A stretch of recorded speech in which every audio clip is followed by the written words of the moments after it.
What's up, guys? This is Omega Pro, and today's video is going to be something pretty cool. So as most of you guys should know by now, because your sub boxes have probably been blowing up, your Twitter feeds have been blowing up, the PS4 or Sony conference, whatever, was yesterday at the time that I'm recording this, and at the time I hopefully should be uploading this.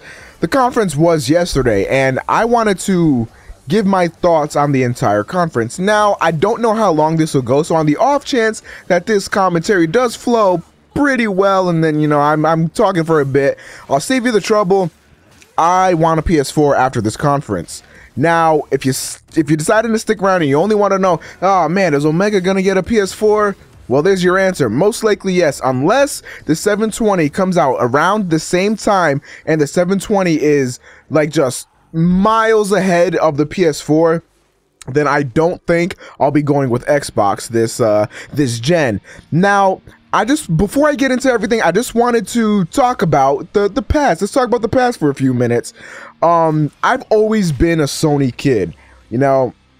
When people were using their N64s and all that type of shit, and the Dreamcasts even. I mean, I love my Dreamcast, but I was on that PS1 shit. PS1 was the greatest thing that's ever happened to me. I own like 1,200 of those things, not literally, but I was a kid. I broke a lot of things, and I always wanted a new PS1, so we always got a new PS1. PS1 was revolutionary. That thing, fucking, them polygons, man, them polygons, bruh. What you know about polygons, bruh?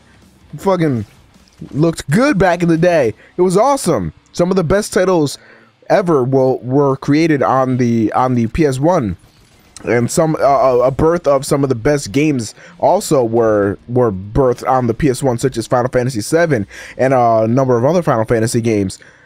And I loved my PS1. And now you flash forward to when the GameCube got released, and of course I got a GameCube. I loved my GameCube. And then PS2 came around, and my GameCube became a pile of shit. I loved my GameCube, don't get me wrong, but PS2 was the system. I swear to you, there were like 38 new PS2 releases every week. It was fucking insane. Every time I would go into a GameStop, there would be like a whole new shelf of new PS2 games that had just come out.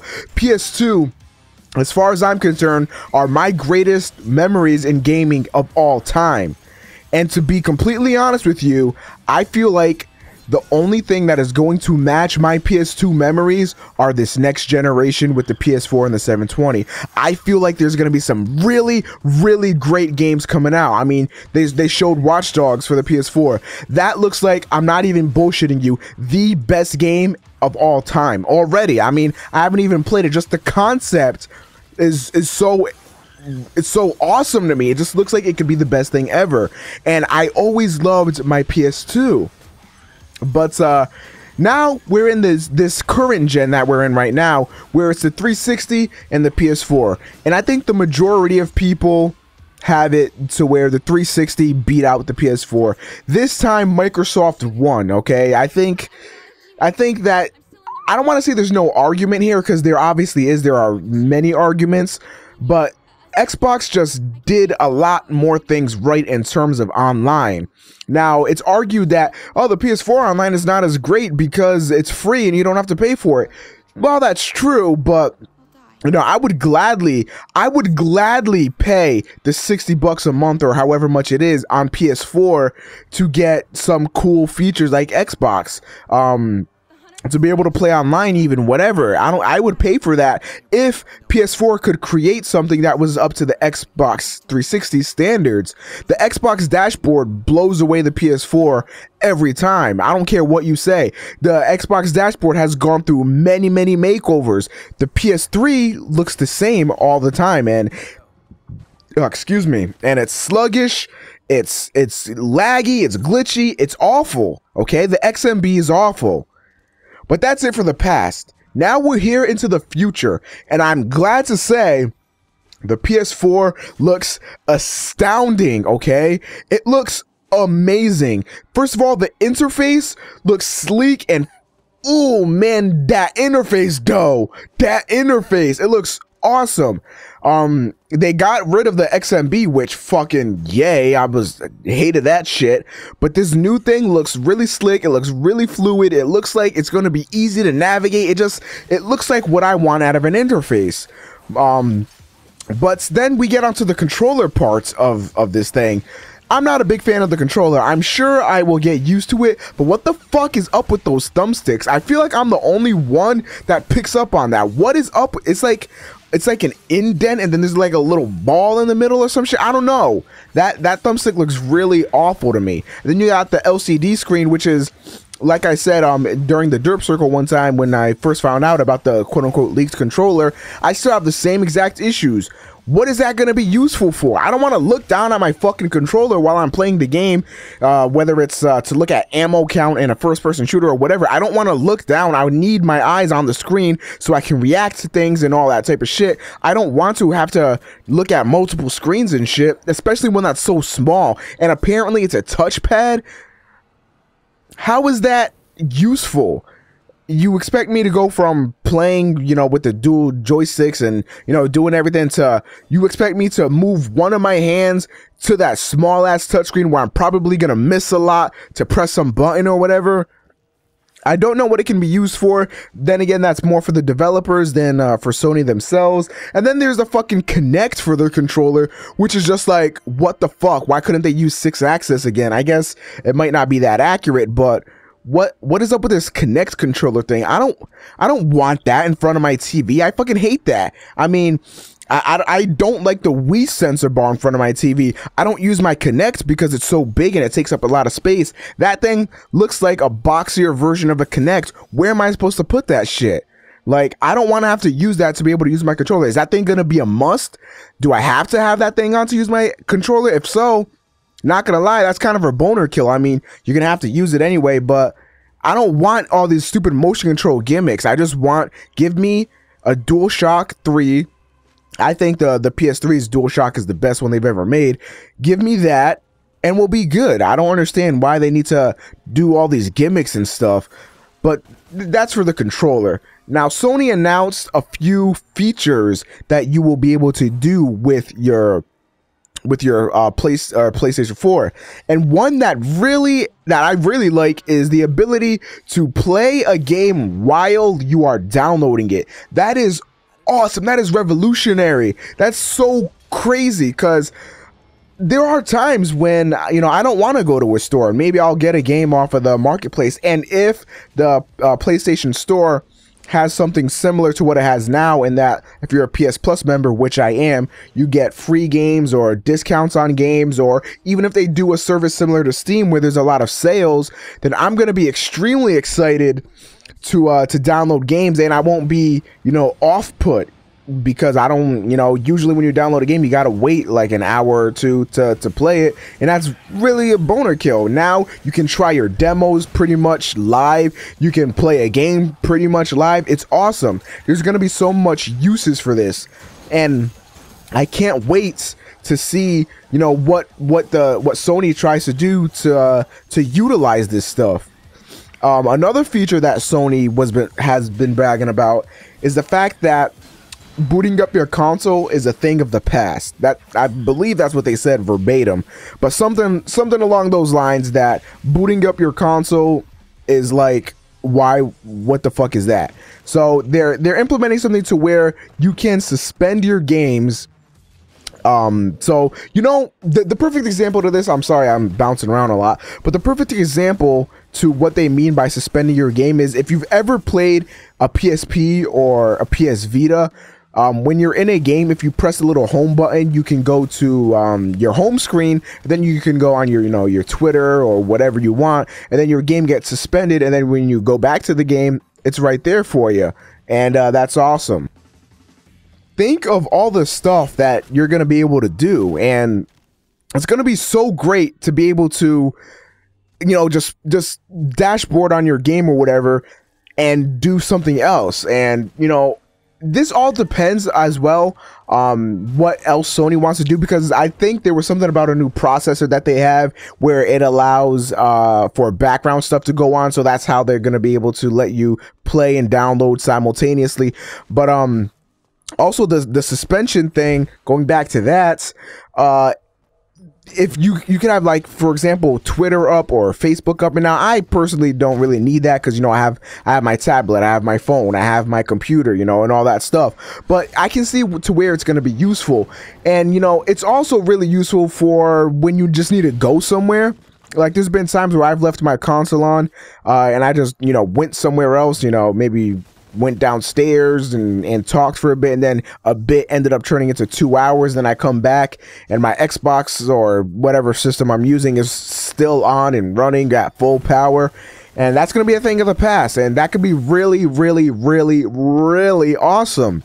So that's something to definitely be excited for. Another thing to be excited for is a use for my damn Vita. Finally, with this new PS4, you're going to be able to beam your games straight to your Vita and just play it like that. Now, I've heard a lot of people say that they don't really give a fuck about this because they want to play it on their big screen anyway.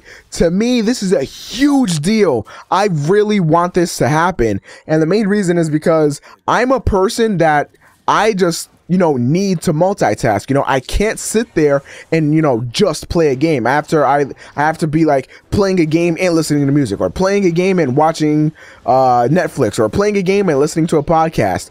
If I can do that on my Vita, that's gonna be, oh my, I can't even put into words how perfect that is for me. It seems like this PS4 is doing a lot of things that, you know, are exclusive for me. Like a lot of things that I didn't ask for, but like Sony somehow knew I wanted in a system. And what I mean by this is this next part, which is my favorite thing about the PlayStation 4. I've heard a lot of people say it was useless. They don't know how it's going to be used. But for people in my situation, we can rejoice, because what Sony is doing now with the PS4 is they're allowing you to live stream your games to your friends, and your friends can communicate with you directly, and you guys can basically play a game together, and you can hand over your controller virtually to your friend over the internet, and your friend can play. Now, Sony was advertising it as, oh, if you're stuck on a level, then give it to your friend, and there you go. The way I see it, dude, couch gaming is back. Do you remember back in the days of PS2, PS1, and N64 and SNES, where everyone would be sitting there on the couch and they would all be playing, whether it be a multiplayer game, or I guess no, multiplayer game, you got that online now, but the single player games especially. I know for me and one of my best friends, we always played every single player game together, and it was an awesome experience because, you know, I wasn't experiencing it alone. When something awesome happened, I had someone else's reaction. When there was a twist in the story, there was someone else to talk about it with. Now, when I see a twist in the story, I go, oh shit! And I'm in my chair in my room all alone. Then all I have to do is tweet at it. You know, there's not that interaction. With this is changing the game. Couch gaming is fucking back, and it's online now. It's so awesome. I can't wait. I literally cannot wait to utilize this. I know for a fact I'm going to be using this a hell of a lot. And not only is this great for people that, you know, maybe have lost connection with friends, maybe their friends have to have moved or whatever, and they still really like to play games together, but it's also great for YouTubers. I mean, think about all the different stuff you're going to be able to do with YouTube co-op playthroughs. And the thing that popped into my mind, you know how Toasty and I do that Mario thing and we take turns after each death? Dude, I can fucking do that now for any game that I want to play. You know, Watch Dogs, whatever, anything. I think Watch Dogs I'll be playing on my own time just because it's fucking Watch Dogs and fucking best game ever. But you know, a platformer game like that or anything, it's going to be so awesome. And this PS4 has got me really fucking hype, okay? I just got to say it. I went from the previous generation, I'm stuttering here, but I went, damn it, just almost burped. But I went Sony, Microsoft, and I feel like I'm going to be going back to Sony on this one. I don't know what Microsoft can do to change my mind. I literally don't. I mean, I think the only way Xbox can change my mind is if my friends get Xbox. I think that's about it. But I'll tell you, that feature to to play online with your friends and, you know, have them take over, that is what's got me the most hype about this PS4. And the thing is that it's so unexpected. I would have never guessed that, you know? Like, that is such an awesome feature, but I would have never fucking guessed that. Would you? Would you have thought, hey, with the new consoles, I would really like to be able to just give the controller over virtually? There have been many times where I've been playing a game and I'm just like, oh fuck, and you know, I'm talking to my friend, and you know how me and my friend used to play games for a while is that we would talk either on Xbox chat or on the phone or whatever, and then we would play a game at the exact same time and go through it together. Then there will be some times where I get ahead of him and he gets ahead of me. I can't beat a boss and he beat the boss easily, or he beat a boss, or he can't beat a boss and I beat the boss easily, and then, you know, I'm stuck waiting for him. With this changes the game. You know, I'll be able to hand it off to him at the slightest instant that he can help me beat that boss or whatever. I can't wait. And the only issue I can see with this though is that the player playing, like I guess the player that's the host or whatever, that's not you know, taking control and then playing it, is that or I think only one person will get achievements or trophies or credit for that or whatever, and that's going to be a little bit of a damper. But I think if, you know, for going through on your second playthrough of a game or a third playthrough or whatever, I think that's going to work wonders and it's going to be awesome. So I think that's all I really got for my thoughts on the PS4. It's rumored around 430, and if that's the case, then I'm extremely excited, because that is very reasonable compared to the PS3 prices when that first dropped. And if it is 430 and Microsoft can't impress me, I will be getting a PS4 on launch. I'm looking out right now already. I'm scouting to see when GameStop is going to be opening pre-orders. As soon as they open pre-orders, I'm slapping down my pre-order. That's that. And if Microsoft comes out and impresses me, then I'll just take the pre-order off and give it to the 720 or whatever it's going to be called. But Microsoft has a lot on their plate. I don't know how they're going to beat this. The PS4 looks like the best gaming console of all time. This could be it. This could be the generation that brings me back to gaming. For a while, I haven't been beating many games, and you know, not a lot of games have, you know, captured my interest. This PS4 is looking to change everything, and I'm really excited. So leave your thoughts on the PS4 down below, and we'll talk about it. Peace.